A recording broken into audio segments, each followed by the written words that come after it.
कोटि कोटि प्रणाम।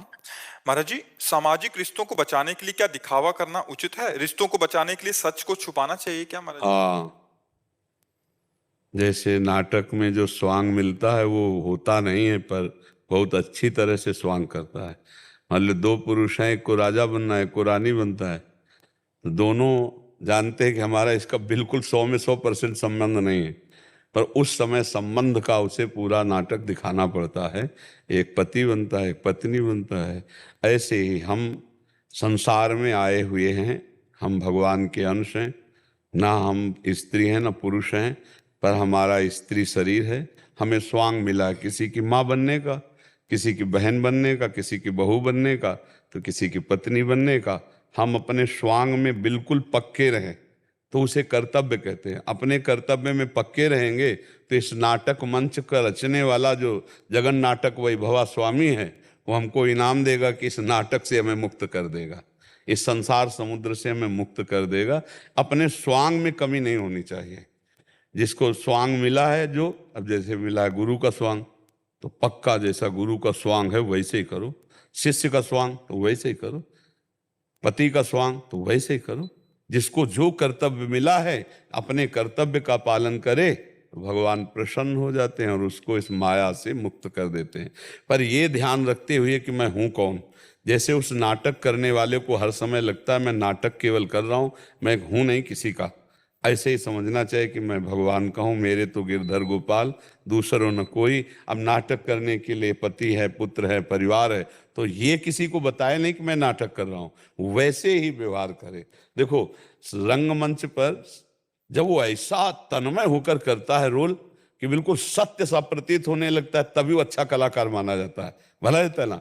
हमको ऐसे ही रोल करना है कि एकदम, अगर हम पिता बने तो बिल्कुल पक्के पिता जैसा, भाई बने तो भाई जैसा रोल, पति बने तो पति जैसा रोल। पर अंदर से बात ये होनी चाहिए कि ये सब नाटक है माया का। न यहाँ कोई पति है, या कोई पुत्र है, या कोई मित्र है। आए अकेले और जाएंगे अकेले, मिले बीच में है, तो ये नाटक बीच का है।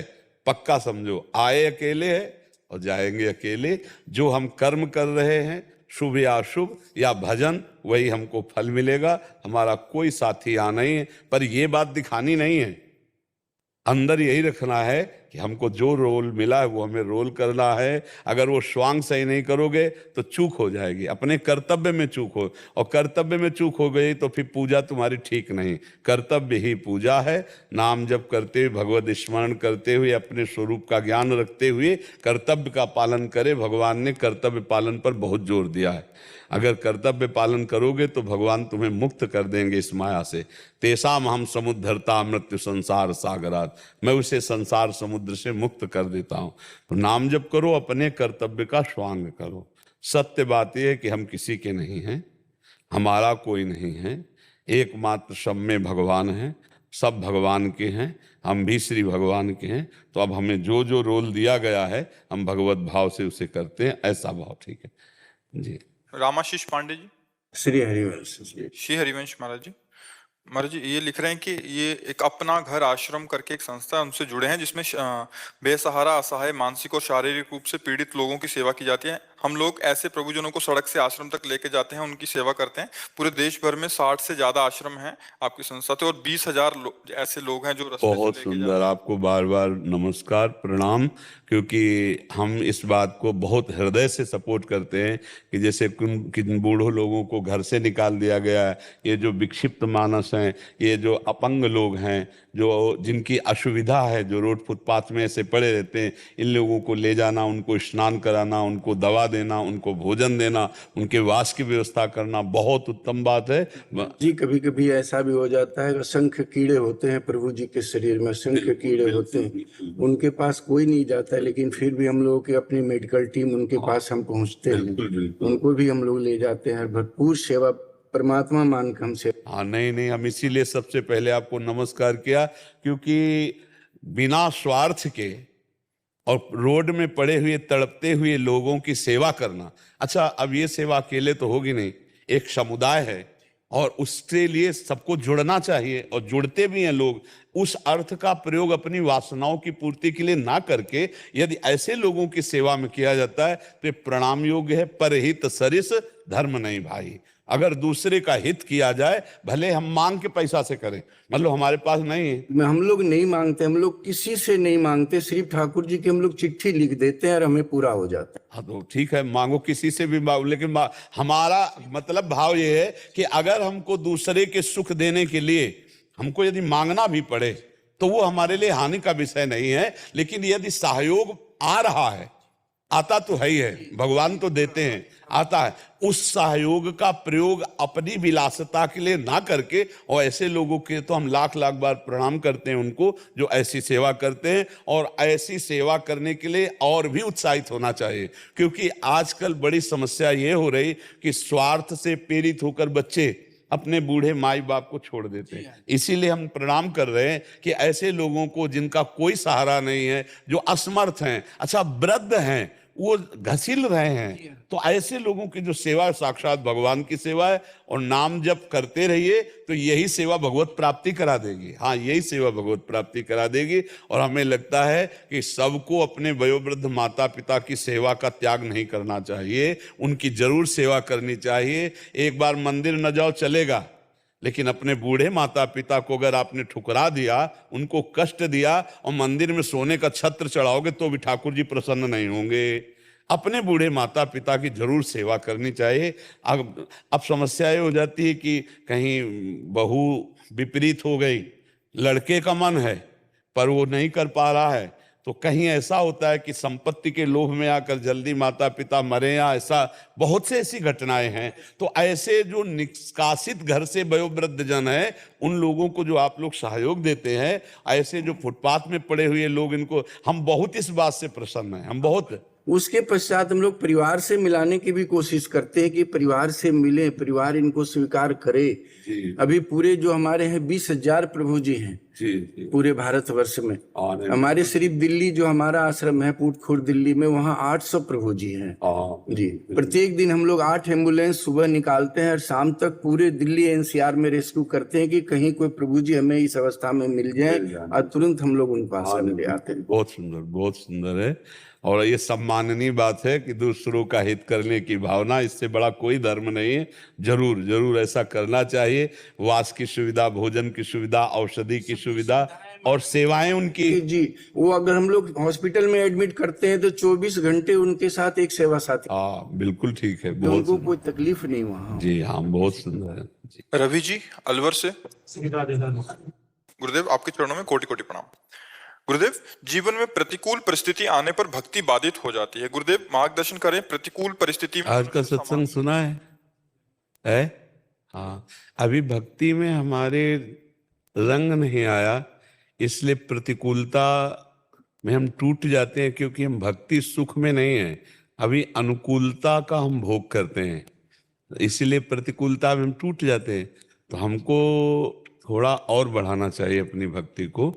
भगवान नाम जप करना, भगवत लीलाओं का गायन करना, कुछ भागवतिक पाठ करना और दूसरों की सेवा करना, इससे हमारे अशुभों का नाश हो, हमारे हृदय में भक्ति का रंग बढ़े, तो प्रतिकूलता में भी बहुत सुख मिलता है। अनुकूलता का तो भोग होता है और वास्तविक सुख प्रतिकूलता में मिलता है, क्योंकि प्रतिकूलता में कोई साथ नहीं देता, तब हमारा मन प्रभु की तरफ जाता है वास्तविक। देखो, एक बार दुर्योधन ने श्री दुर्वासा जी को चातुर्मास भर सेवा की, और जब दुर्वासा जी प्रसन्न हुए तो उनका वरदान मांगो, तो उसके हृदय में द्वेष था पांडवों के प्रति।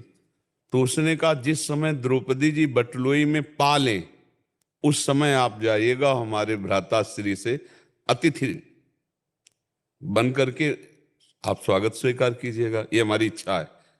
अब इस इच्छा में रहस्य क्या था कि जब द्रौपदी जी पा लेती हैं बटलोई में, तो फिर उनके पास कोई उपाय नहीं रह जाता है, क्योंकि सूर्य भगवान के द्वारा बटलोई जो मिली थी उसमें वरदान था, जब तक द्रौपदी जी नहीं पालेंगी तब तक कोई भी आवे, शास्त्रों लोग आवे, जो चाहोगे वो बटलोई से प्राप्त हो जाएगा। दुर्योधन ने जानबूझकर इसीलिए मांगा कि हजारों शिष्य हैं, जब जाएंगे आतिथ्य सत्कार नहीं होगा तो ये श्राप दे देंगे, वो लोग नष्ट हो जाएंगे।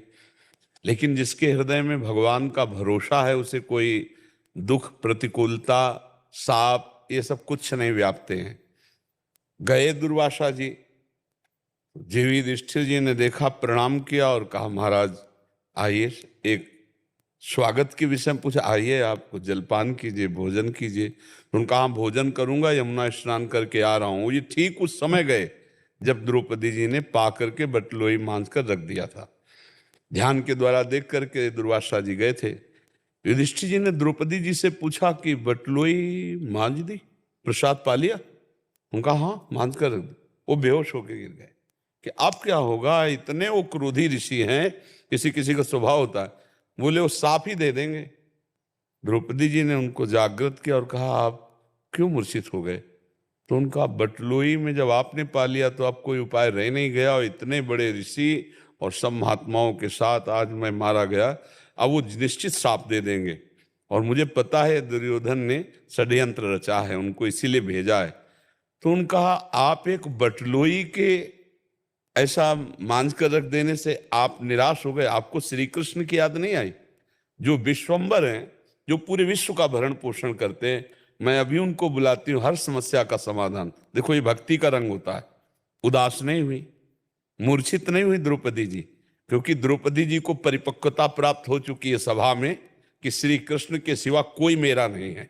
जब वहां वस्त्र हरण की बात थी तो उनको पूरा ज्ञान हो चुका था, शरणागति परिपक्व वहीं उससे हुई थी। उन्होंने पुकारा, हे द्वारिकावासिन श्री कृष्ण, हे मेरे गोविंद। भगवान पीतांबर फहराते हुए आ गए और कहा कृष्णा, द्रौपदी का एक नाम कृष्णा भी, कृष्णा मुझे बहुत भूख लगी। बोले काय को विनोद करते प्रभु, समस्या तो भोजन की है ना। बोले क्यों? बोले बटलोई में पा करके रख दिया है धो करके। तो भगवान का नाम एक है कर्तुम अकर्तुम अन्यथा कर्तुम सर्व समर्था स ईश्वरा। बोले लाओ बटलोई, और बटलोई से एक सीख से एक पत्ती निकाली सब्जी की जो बनी हुई थी। अब आप हमको ये बताइए कि इतना पवित्र व्यवहार करने वाली पतिव्रता द्रौपदी बड़ा जूठन छोड़ेंगी? दूसरी बात, जब बटलोई में वरदान है कि द्रौपदी के पाने के बाद कुछ नहीं बचेगा, तो उसमें वो शीत कैसे बच सकता है? कर तुम अकर तुम अन्यथा कर तुम भगवान निकाले, और जे ही ऐसे रखा तो विश्व पूरा तृप्त हो गया। अब दुर्वासा जी तो यहां से आचमन करने की जगह नहीं, बोले जाओ बुला के लाओ। वहां गए, बोले महाराज, बोले वरदान मांग लो भले, हमारे आचमन की इच्छा नहीं, सब शिष्यों सहित सब पूरे।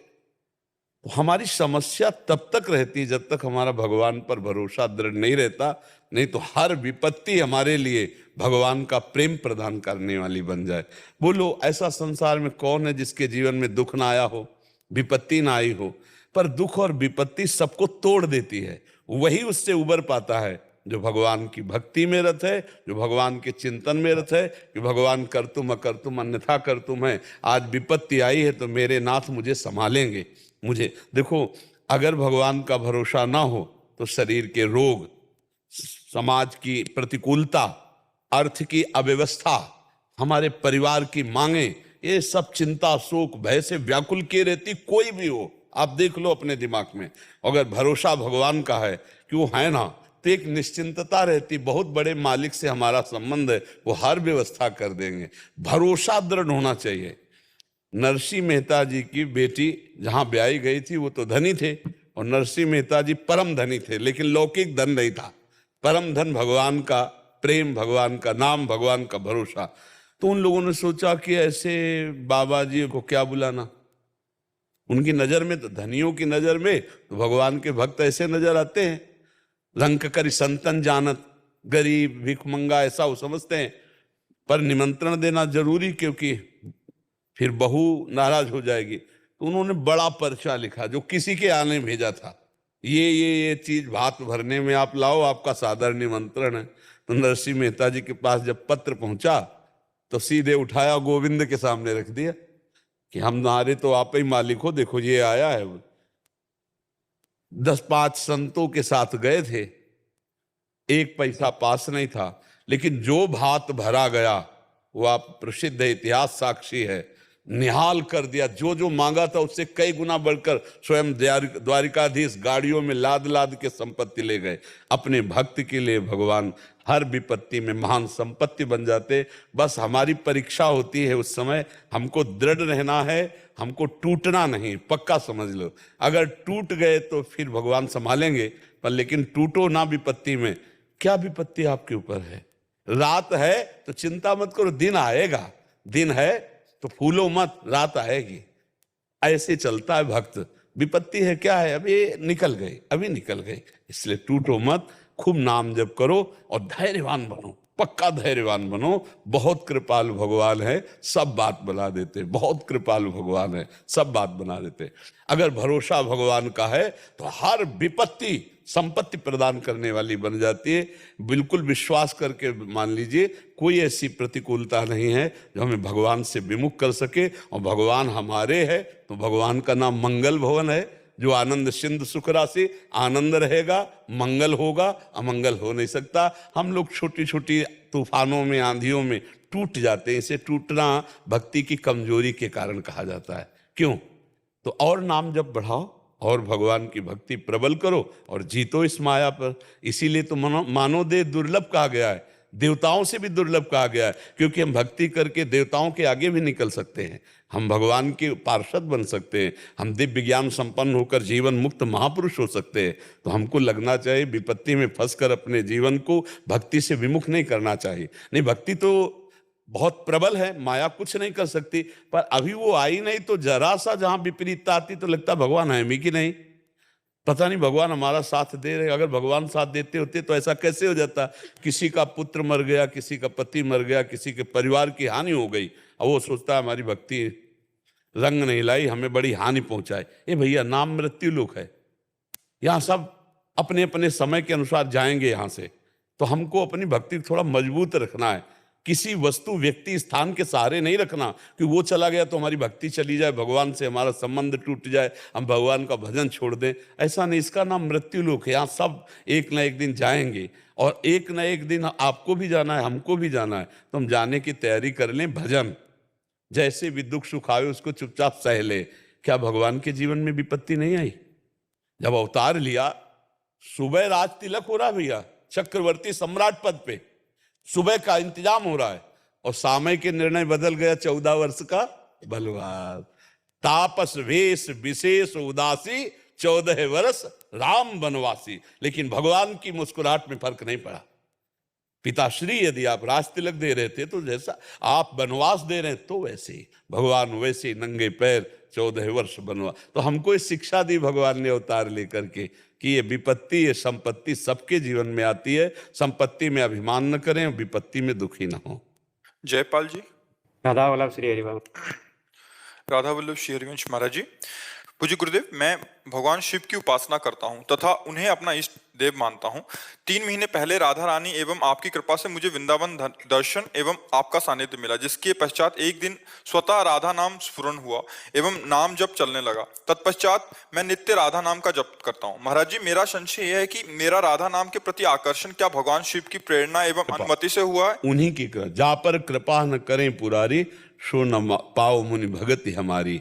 भगवान श्री राम कह रहे हैं औरो एक गुपुत मत सबई कहो कर जोर, शंकर भजन बिनानर भगति न पावे मोर। भगवान शिव जिस पर कृपा करते हैं उसे राधा नाम, राधा चरणारविंद, हरि नाम, हरि चरणारविंद ये प्रदान करते हैं।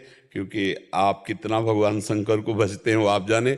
अपना तो जीवन ही थे भगवान शंकर, बचपन से उन्हीं की उपासना थी। काशी में ही रहते थे, घाटों में ही रहते थे, उन्हीं के भरोसे रहते थे, रात दिन उन्हीं का सुमिरन। तो उन्होंने ही हमें वृंदावन दिया, उन्होंने हमें प्यारी जी के चरणों की शरणागति दी। तो भगवान शंकर की कृपा का फल यही हमें प्राप्त हुआ। हम पक्का आपसे कहते हैं, हम कभी वृंदावन क्या है प्रियाजू क्या, केवल अनन्य थे सांब सदाशिव भगवान।